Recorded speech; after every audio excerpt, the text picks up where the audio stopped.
Hello guys, welcome back to my YouTube channel. So आज हम ये रिश्ता नायरा कार्तिक के एपिसोड में देखेंगे कि गोइंका विला में दादी खुद से ही कहती है 3-4 दिन के लिए कौन लाता है इतना सामान, ये क्या हमेशा के लिए यहाँ रहने को आई है। सीरत हैरानी से सारे ही गोइंका परिवार को देख रही होती है। फिर कार्तिक सीरत के सामने आता है। सीरत कार्तिक को कहती है सॉरी, वो मारे को माउनी को भी साथ लेकर आना पड़ा। फिर कार्तिक सीरत को कहता है आई एम ऑल्सो सॉरी माला, और अच्छा किया जो अम्मा को साथ ले आई, वरना आपको फिक्र रहती कि वो घर पर अकेली है। ये बैग मुझे दे दीजिए प्लीज। फिर इतने में कायरफ खुश होकर कहता है सीरत को देखकर ये मम्मा आ गई। कायरफ सीरत के गले में माला पहना देता है। कायरफ सीरत को कहता है थैंक यू मम्मा, पापा से बट्टी करने के लिए और घर वापस आने के लिए। आओ ना मम्मा, चलो अंदर चलते हैं। फिर इतने में सीरत कायरफ के साथ गोइंका विला के अंदर आ जाती है। सीरत नायरा की फोटो देखकर हैरान हो रही होती है। सीरत सबको कहती है हाथ जोड़ के जी नमस्ते, मैं सीरत। फिर कायरफ सीरत को कहता है ओफो मम्मा, फिर से ऐसी सिचुएशन वाला गेम, बट इट्स ओके, हम आपको सीरत ही बुलाएंगे। Nice name. फिर कायरफ सबको कहता है आज ना मैं बहुत हैप्पी हूँ, सो प्लीज हम ये वाला फेस्टिवल अच्छे से सेलिब्रेट कर सकते हैं। फिर दादी सरेला कर हाँ में जवाब देती है कायरफ को। फिर कायरफ सीरत को कहता है ओ मम्मा सॉरी सीरत। फिर कायरफ कहता है सीरत के वेलकम के लिए। फिर कायरफ सीरत से पूछता है आपको वसंत पंचमी अच्छी लगती है सीरत। फिर सीरत हाँ कहती है कायरफ को। फिर कार्तिक कहता है सीरत को तो आप सब जानते ही है, लेकिन ये अम्मा है सीरत की नानी, ये भी यही रहेंगी। फिर सीरत की दादी सबको कहती है धनिक अम्मा, माफ करना बिन बुलाई ही आई थारे घर, पर हुआ ये कि। फिर सीरत बीच में बात पलटते हुए कहती है माउडी की तबीयत खराब है ना, तो मैं उनको अकेले छोड़ के ना आ सकी। फिर दादी सीरत से पूछती है और वो सब सामान। फिर सीरत कहती है दादी को बहुत ज्यादा है ना, सॉरी वो, पर वो क्या है ना कि हम जहाँ भी जाते हैं अपना सामान अपने साथ में लेके जाते हैं, आदत है हमारी। फिर गायू सीरत को कहती है अरे तो क्या हुआ, ये घर भी तुम्हारा है, ये लोग भी तुम्हारे हैं और सारी चीजें भी। गायू खुश होकर सीरत की नानी के गले लग जाती है। फिर गायू कहती है मैं आप लोगों के लिए नाश्ता बनाती हूँ। फिर गायू सीरत से पूछती है कचौरी तो खाओगी ना, तो फिर सीरत सरी लाकर हाँ में जवाब देती है। फिर गायू कहती है मैं अभी आई। फिर कार्तिक कहता है सीरत और नानी को आइए मैं आपको कमरा दिखाता हूँ। फिर कायरफ सीरत को कहता है हाँ मम्मा चलो हमारे साथ चलो।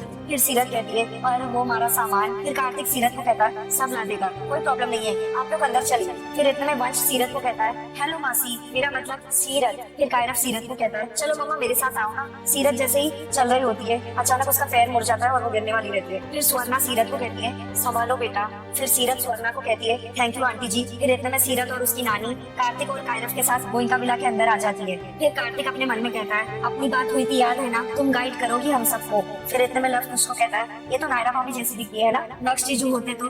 फिर वंश कहता है नक्श मामू होते तो हैप्पी हो जाते कायरफ के जैसे। फिर वंश स्वर्णा से पूछता है अभी हमारे ही घर रहेगी ताई जी। फिर स्वर्णा सरीला कर हाँ में जवाब देती है। फिर वंश खुश होकर कहता है अब कायरफ कभी भी बीमार नहीं होगा। फिर कुछ वंश को कहता है वंश लेट्स प्ले सम गेम ना, हाँ चले चलो। फिर मनीष गुस्से से कहता है अगर कुछ ही दिनों के लिए आए हैं तो इतना सामान क्यों लाए हैं। फिर दादी कहती है अपने बेटे मनीष को हम सामान तो फिर भी बर्दाश्त कर लेते, लेकिन ये अपनी नानी को साथ में क्यों लेकर आई है। फिर अखिलेश कहता है अगर कोई देखभाल करने वाला नहीं था तो जहाँ इतने पैसे देकर ऑपरेशन करवाया था वहाँ कुछ और पैसे देके 2-4 दिन रहने दे दे। फिर रिया सबको कहती है भड़काते हुए इस क्लास का ना यही प्रॉब्लम है, जरा सी स्पेस दी नहीं कि लैविश लेने लगते हैं। अब कोई नई बात नहीं होगी कि 2-4 दिन में वो होस्ट टाइप फ्री करने लगे और हम गेस्ट टाइप। फिर मनीष कहता है अगर ऐसा कोई अरमान लेकर भी आए हैं तो ऐसा हम होने नहीं देंगे। फिर स्वर्णा कहती है मुझे ऐसा लगता है कि बिना कोई बात जाने उसके नाम की धारणा बना लेना गलत होगा, हो सकता है ना कि उनकी कोई मजबूरी हो। फिर दादी कहती है स्वर्णा को मजबूरी में इंसान तमीज भूल जाता है क्या, जब इतना सारा सामान और नानी को उस ट्रक में रखा तब एक फोन करके हमें पूछ नहीं सकती थी कि is it okay with you. डेरा डंडा उठा के घर में लाकर पटक दिया जैसे घर ना हो गंगा घाट हो। फिर स्वर्णा दादी को कहती है पर माँ जी। फिर दादी गुस्से से स्वर्णा को कहती है हमारी ना तुम्हें यही बात बिल्कुल पसंद नहीं है, उसके पैर घुटने पड़े नहीं कि तुम्हारी हमदर्दी शुरू। फिर मनीष कहता है 4 दिन के लिए आई है घर में, कायरफ के ठीक होते ही चली जाएगी, ऐसा कार्तिक ने कहा है ना मुझसे। पेन किलर्स 1-2 दिन ही ठीक रहते हैं, उनकी आदत नहीं डालनी चाहिए। फिर दादी गुस्से से कहती है और ये बात याद दिलाते रहना सब एक दूसरे को कि उसकी सूरत नायरा की है लेकिन नायरा नहीं है वो। फिर दादी अपने नौकर को कहती है सुरेश उनका सारा सामान ले जाके गैरेज पे रखा दो, जब तक चाहिए होगा तो खुद निकलवा लेगी, जाओ। फिर रिया खुश होकर अपने मन में कहती है बुआ होती तो थोड़ा और भड़का देती दादी को इसके खिलाफ, स्वर्णा आंटी से तो कोई उम्मीद ही नहीं है। फिर कायरफ सीरत को कहता है ये तो मम्मा सीरत और पापा का रूम है। फिर कायरफ कार्तिक से पूछता है पापा तो इनका रूम कौन सा है। अच्छा वो सब छोड़ो, पहले आप अपने रूम में चलो। फिर कायरफ सीरत का हाथ पकड़ के उसे कार्तिक और नायरा के कमरे में ले जा रहा होता है। सीरत कायरफ को समझाती हुई कहती है कायरफ आपको आपके पापा ने बताया होगा ना कि हमारी माँ माउरी की तबीयत अभी ठीक ना है, ऑपरेशन हुआ है उनका, तो डॉक्टर ने ना उनको रात में अकेला छोड़ने के लिए मना किया है, तो अभी कुछ टाइम ना हमारे को माउरी के साथ ही रहना पड़ेगा। फिर कायरफ कहता है सीरत को, ओहो आई एम सॉरी। फिर कार्तिक इशारे से सीरत को थैंक यू कहता है। फिर कायरफ सीरत के कान में पूछता है उनका सीक्रेट मिशन क्या माउरी है। फिर सीरत सर हिलाकर हाँ में जवाब देती है कायरफ को। फिर कायरफ सीरत से पूछता है तो मैं इनको क्या बुलाऊं। फिर सीरत कायरफ को कहती है आप खुद उन्हीं से पूछ लो। फिर कायरफ सीरत की नानी से पूछता है मैं आपको क्या बुलाऊं। फिर सीरत की नानी कायरफ को कहती है जो थारा मन करे। फिर कायरफ कहता है प्रीति लेडी। फिर सीरत की नानी कायरफ को कहती है प्रीति क्यों, हमारा नाम तो कलावती है। फिर सीरत माउरी को कहती है प्रीति ना माउरी, प्रीति मतलब प्यारी। फिर सीरत की नानी कायरफ को कहती है अरे मैं थारे को प्यारी लगी, हमारे को भी तू बहुत प्यारा लगा, तो बस आज से हमारा नाम प्रीति। फिर कायरफ सीरत की नानी को कहता है अब हम बेस्ट फ्रेंड्स। फिर सीरत की नानी कायरफ को कहती है हाँ। फिर कायरफ सीरत की नानी को कहता है अच्छा ऐसे हाथ रखो। कायरफ खुश होकर सीरत की नानी की गले लग जाता है। फिर सीरत की नानी खुश होकर कायरफ को कहती है बहुत ही चोखा छोरा है तू, थारे पापा के जैसा। फिर कार्तिक सीरत की नानी को कहता है अम्मा चले आपको कमरा दिखा देता हूँ, आ जाओ आ जाओ। फिर सीरत की नानी कहती है हाँ छोरा बहुत ही सुंदर कमरा है। फिर कायरफ कहता है आपको ये वाले रूम में रहना पड़ेगा क्योंकि ये वाला रूम मेरे रूम के एकदम पास में है ना मम्मा। फिर कायरफ सीरत को कहता है सीरत। फिर सीरत कायरफ को कहती है यस। फिर कार्तिक कहता है ठीक है आप लोग नहा धोकर रेडी हो जाइए, तब तक मैं चेक करता हूँ कि अगर नाश्ता रेडी है। फिर कायरफ सीरत और नानी को कहता है आप दोनों अच्छे से रेडी होना, फेस्टिवल है ना। फिर कार्तिक कायरफ को कहता है हाँ बेटा मुझे पता है, आप मेरे साथ चलो आपकी दवाई का टाइम हो गया है ना। फिर सीरत माउरी को कहती है माउरी आराम कर ले थोड़ी देर, थक गई होगी ना, आजा। कायरफ कार्तिक चले जाते हैं रूम से। फिर माउरी सीरत को कहती है बताया क्यों ना उस छोरे ने, हमारे को क्यों आना पड़ा अट्ठे। फिर सीरत माउरी को कहती है तू ही कहती है ना माउरी की घर की बात अगर बाहर जावे है तो अपनी ही बेइज्जती होवे है, तो बता के बताती मैं उनको कि हमारी सगी माँ और हमारी माउरी की सगी बेटी ने हमारे साथ क्या किया, धोखा दिया हमारे को। फ्लैशबैक में सीरत खुद से ही कहती है अपने घर में सीरत मैरी कॉम शिकावत अपने नए मैच के लिए तैयार है। इतने में दरवाजा खुलता है सीरत के कमरे का। रोहन नानी को कहता है मैं देखता हूँ नानी। जैसे रोहन दरवाजे के पास खड़ा होता है उसे कोई मुक्का मारता है चेहरे पर और रोहन नीचे जमीन पर गिर जाता है और सीरत रोहन को देखकर कहती है दुश्मन। सीरत रोहन से पूछती है दुश्मन तो ठीक है। फिर रोहन सर हिलाकर हाँ में जवाब देता है। फिर सीरत जोर से चिल्लाती है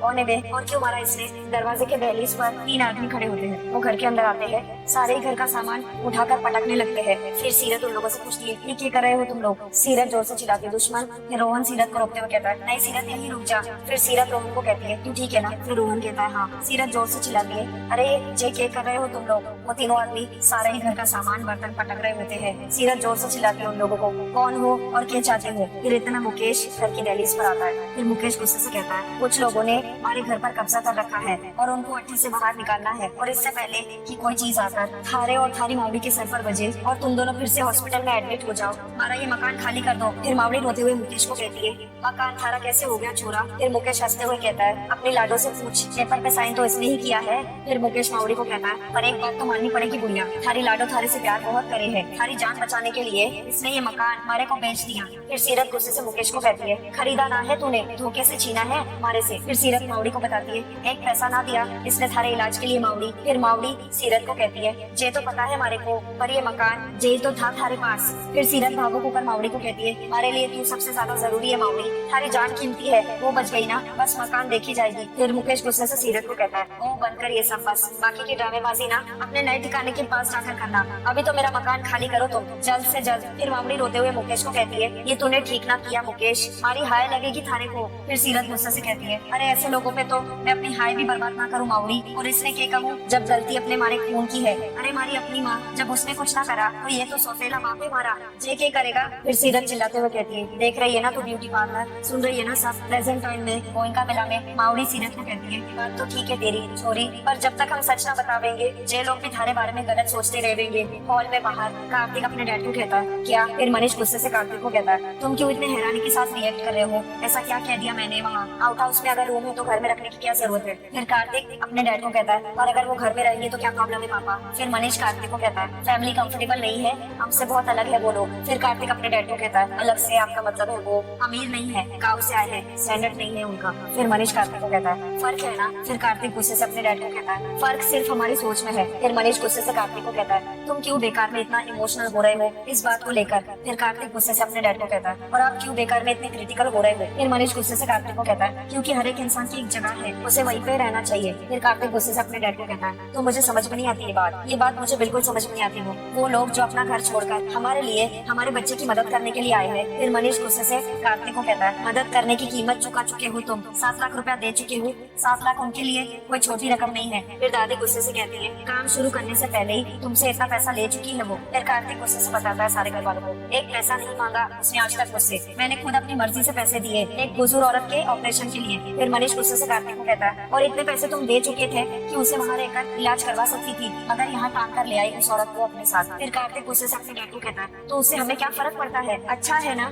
वो अभी अपना पूरा ध्यान यहाँ लगा पाएगी और अगर एक आध दिन ज्यादा रहना पड़ जाए तो रह लेगी। फिर मनीष कार्तिक को कहता है ओके, लेकिन वहाँ जहाँ हम कह रहे हैं। फिर रिया कहती है not a good sign, uncle और कार्तिक के बीच हमेशा इतनी अंडरस्टैंडिंग होती है और इन लोगों के आते ही दोनों के बीच इश्यूज हो गए। फिर कार्तिक गुस्से से अपने डैड मनीष को कहता है अब ये बात मुझे बिल्कुल भी समझ नहीं आ रही, वो लोग कायरव के लिए आए हैं यहाँ पर और आप कह रहे हैं कि हम उन्हें आउट हाउस में रखें, तो फिर कायरव को भी बाहर ही शिफ्ट कर दूं मैं। फिर मनीष कार्तिक को कहता है नहीं क्यों, कायरव के साथ जब इंटरेक्ट करना होगा तो यहाँ आएगी, मिलेगी, बातचीत करेगी, मगर उसके बाद उसे वहीं जाना होगा। फैमिली की प्रिवेसी है एक, उसके साथ कॉम्प्रोमाइज नहीं किया जा सकता। फिर कार्तिक गुस्से से अपने डैड मनीष को कहता है लेकिन उनकी डिग्निटी, उनकी रिस्पेक्ट, उसके साथ कॉम्प्रोमाइज किया जा सकता है, स्पेशली वो लोग जिन्हें हमने बुलाया है हमारे घर। आपने शायद ध्यान नहीं दिया होगा पापा, लेकिन उनके आते ही एक फर्क हुआ है, एक चेंज आया है।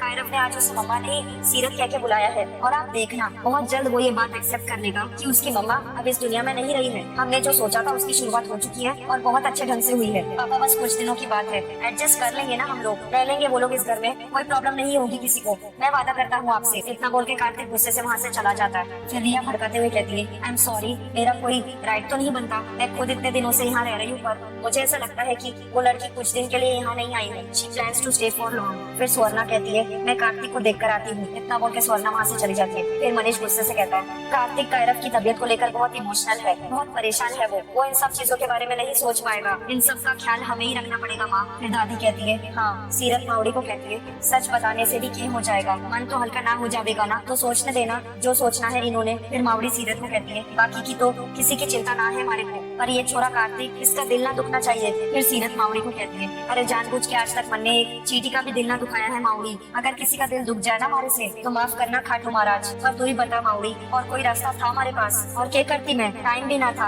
अगर टाइम होता ना तो थारा वही का वही इंतजाम करा के आती, और अट्ठे भी तो आना जरूरी था ना इनके बेटे के लिए। अब मैं इनके बेटे के बारे में सोच सकती हूँ तो ये क्या हमारी मावड़ी के बारे में ना सोच सकते, और कौन सा पूरी जिंदगी बैठना है हमने इनकी छाती पे यहाँ। फिर मावड़ी सीरत को कहती है अरे वो ठीक है लाडू, पर फिर भी मौका मिलते ही छोरे ने बता देना तू। फिर सीरत आंसू पोंछकर मावड़ी को कहती है बता दूंगी, पर सिर्फ उसी ने, और किसी को ना बताऊंगी मैं, हमारे को अच्छा ना लगता जब लोग हमारे पे तरस खाते हैं। फिर मावड़ी सीरत को कहती है जानू वो छोरी बचपन से ही ऐसी है तू, कोई गुस्से से देखे, तरस खावे, शक करे, बहुत बुरा लगता था थारे को।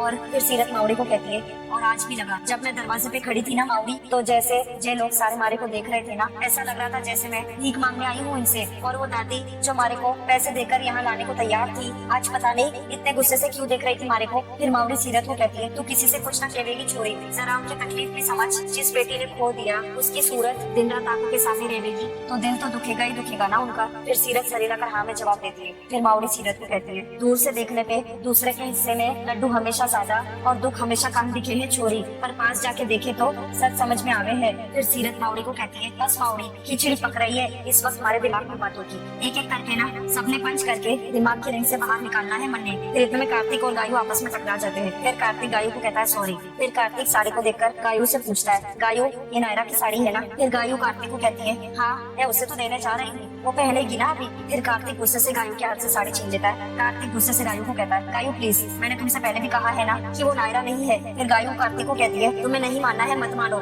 लेकिन मेरे लिए वो मेरी बहन नायरा ही है। फिर कार्तिक गुस्से से गायू को कहता है नहीं है वो नायरा, सीरत नाम है उसका, नायरा की हमशक्ल है, हम यहाँ उसे सिर्फ कायरव के लिए लाए हैं, उसका और हमारा बाकी कोई रिश्ता नहीं है, प्लीज बात को समझने की कोशिश करो। फिर गायू गुस्से से कार्तिक को कहती है रिश्ता तो है कार्तिक, तुम चाहे मानो या ना मानो, अभी तुम कर लो सीरत, लेकिन एक दिन तुम खुद ही उसे नायरा बुलाओगे, देख लेना। इतना बोल के गायू गुस्से से वहाँ से चली जाती है। कार्तिक गायू की बात से अपसेट हो जाता है। सो गाइस आज का ये रिश्ता नायरा कार्तिक का एपिसोड यहीं पर समाप्त होता है। Thank you for watching.